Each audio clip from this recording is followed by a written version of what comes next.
Lakshmi Srinivasa jewellers ప్రథమ వార్షికోత్సవ offer 5 గ్రాముల పైన బంగారం కొంటే 6 నుంచి 11% తరకు తగ్గింపు మరియు నో మేకింగ్ చార్జెస్.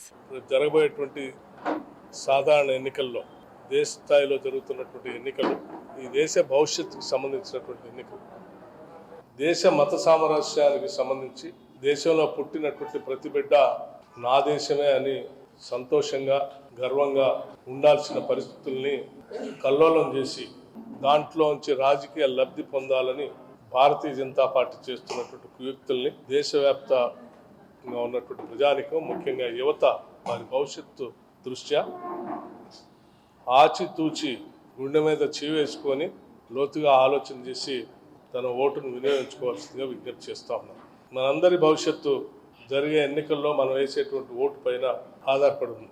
గతంలో ఈ రాష్ట్రంలో జరిగిన రాష్ట్ర శాసనసభ సాధారణ ఎన్నికలప్పుడు కూడా స్పష్టంగా కొట్లాడి తెచ్చుకున్న తెలంగాణ రాష్ట్రంలో ఉన్న ఆర్థిక వ్యవస్థని వనరుల్ని అల్లకల్లోలం చేసి తెచ్చుకున్న రాష్ట్ర ఫలితాలని ప్రజలకు అందకుండా చేసినటువంటి దుర్మార్గ ప్రభుత్వాన్ని ఈ రాష్ట్ర ప్రజానీకం తీర్పు ఇవ్వబట్టే ఈరోజు ప్రజలు రాష్ట్ర వ్యాప్తంగా సంతోషంగా స్వతంత్రంగా భావ వ్యక్తీకరణ చేయటానికి ఎటువంటి భయం లేకుండా బతికేటువంటి పరిస్థితుల్ని ఈనాడు కాంగ్రెస్ పార్టీ అందించింది.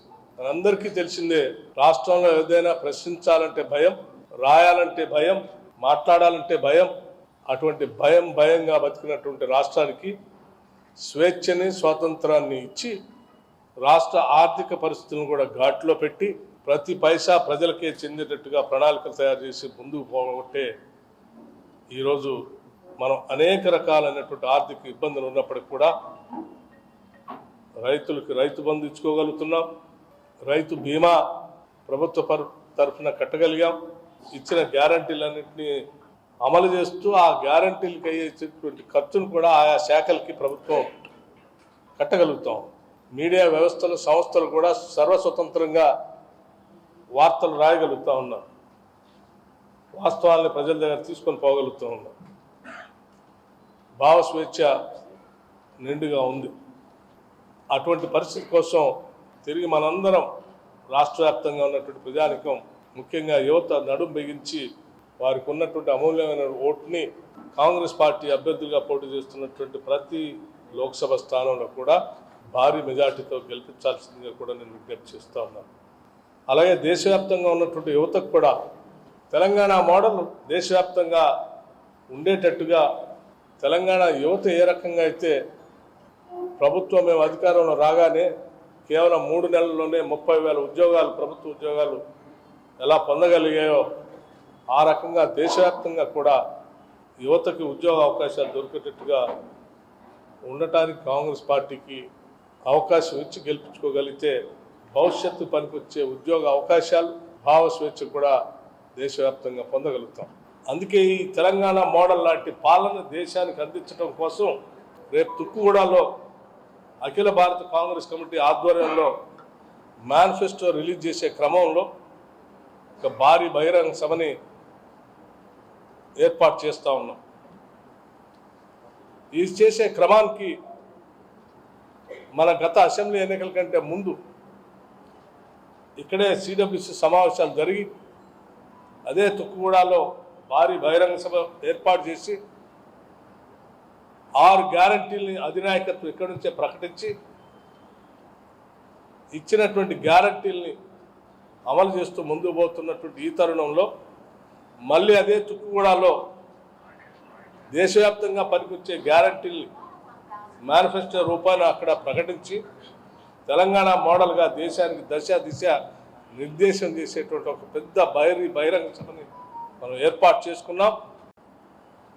ఈ భారీ బహిరంగ సభని విజయవంతం చేసి దేశమంతా తెలంగాణకి వెళ్ళి చూసేటట్టుగా అత్యంత భారీ సంఖ్యలో ప్రజలు హాజరై ఈ సభను విజయవంతం చేయవలసిందిగా మీ ద్వారా రాష్ట్ర ప్రజలకి, ముఖ్యంగా కాంగ్రెస్ నాయకత్వానికి, కార్యకర్తలకి విజ్ఞప్తి చేస్తూ ఉన్నాం. ఇవాళ నీటి ఎద్దడి కానీ లేదా కరువు వచ్చిందంటే కానీ ఎందుకు వచ్చింది? రాకుండా ఉండాలంటే ఎప్పుడు కూడా కాలం ప్రకారం ఋతుపవనాలు వచ్చినప్పుడు పడ్డటువంటి నీళ్ళని, వర్షాకాలంలో పడ్డటువంటి నీళ్ళని ఆయా ప్రాజెక్టులో నింపుకొని ఒడిసి పట్టుకొని జాగ్రత్తగా వాడకాన్ని పాలనలో ఉన్నటువంటి ప్రభుత్వాలు చేస్తూ ఉంటాయి. ఈరోజు వచ్చినటువంటి ఇందిరమ్మ రాజ్యం కాంగ్రెస్ ప్రభుత్వం అధికారంలోకి వచ్చింది డిసెంబర్ నెలలో, అంటే చలికాలం. ఆ చలికాలం కంటే ముందే ఋతుపవనాలు జూన్ జూలై మాసాల్లో జరిగిపోయింది. ఆ జరిగిపోయిన సమయంలో ఆనాడు పాలనలో ఉన్నటువంటి బీఆర్ఎస్ అలియాస్ టీఆర్ఎస్ పార్టీ ఆనాడు పడ్డటువంటి నీటిని, ఋతుపవనాల ద్వారా పడ్డటువంటి వానని ఒడిసి పట్టుకొని ప్రాజెక్టులో నింపుకొని వాటన్నిటిని సక్రమంగా రాబోయే రోజులు మళ్ళీ వర్షాకాలం వచ్చే వరకు అవసరమైన విధంగా వాటర్ ప్లానింగ్ చేసుకొని ముందు పోయి ఉన్నట్లయితే ఈ దుస్థితి ఏర్పడేది కాదు. మేము వచ్చే నాటికే మీరు జలాశయాలన్నింటినీ ఖాళీ చేసి, మేము వచ్చే నాటికే వాటర్ ప్లానింగ్ లేకుండా దుర్వినియోగం చేసి రాబోయే రోజుల్లో కరువు రావటానికి కారణమయ్యారు. మీ పాపం, మీ పాలన, మీ చేతగాని తరం వల్ల ఈరోజు రాష్ట్రం నీటి ఎద్దడిని ఎదుర్కొంటుంది. మేము వచ్చిన తర్వాత చలికాలం, తర్వాత ఎండాకాలం, వర్షాకాలం వచ్చిన తర్వాత ఆ పడ్డ నీటిని మళ్ళీ మేము జాగ్రత్తగా ప్లాన్ చేసి రాష్ట్రానికి మంచినీటి ఎద్దడి లేకుండా, కరువు లేకుండా చేయగలిగేది ఆ వర్షాకాలం వచ్చిన తర్వాత. ఈ లోపలనే మీరు చేయాల్సిన ఉదాహరణకి పొలాల్లో పంట లేకపోయినప్పటికీ ఎన్నికల దృష్టిలో పెట్టుకుని సాగర్ కాలంలో నీళ్లు అడ్డగోలుగా వదిలి మీరు సాగర్ ఖాళీ చేస్తే, అటు పక్కన గోదావరి కడుతున్నాం, నీళ్ళు నింపుతున్నాం అని చెప్పి ఆడ కాళేశ్వరం కడుతుంది, దీన్ని ఖాళీ చేస్తుంది, అదేం కుంగిపోయి కూలిపోయి అందులో ఉన్న నీళ్ళని ఖాళీ చేస్తుంది. మీడియం మైనర్ ఇరిగేషన్లో ఉన్న అన్నింటినీ ఖాళీ చేస్తుంది. చివరికి ఈరోజు రాష్ట్ర ప్రజలకి తాగటానికి కూడా నీళ్లు లేనటువంటి దుస్థితిని మీ అనాలోచితమైన దుర్మార్గమైనటువంటి పరిస్థితుల వల్ల జరిగింది. అయినప్పటికి కూడా ఈ నీటిని ఎండబెట్టినప్పటికి కూడా మేము ఉన్న దాంట్లోనే జాగ్రత్తగా ఏ రకంగా రాష్ట్ర ప్రజలకు మంచినీళ్ళు అందించాలని చెప్పి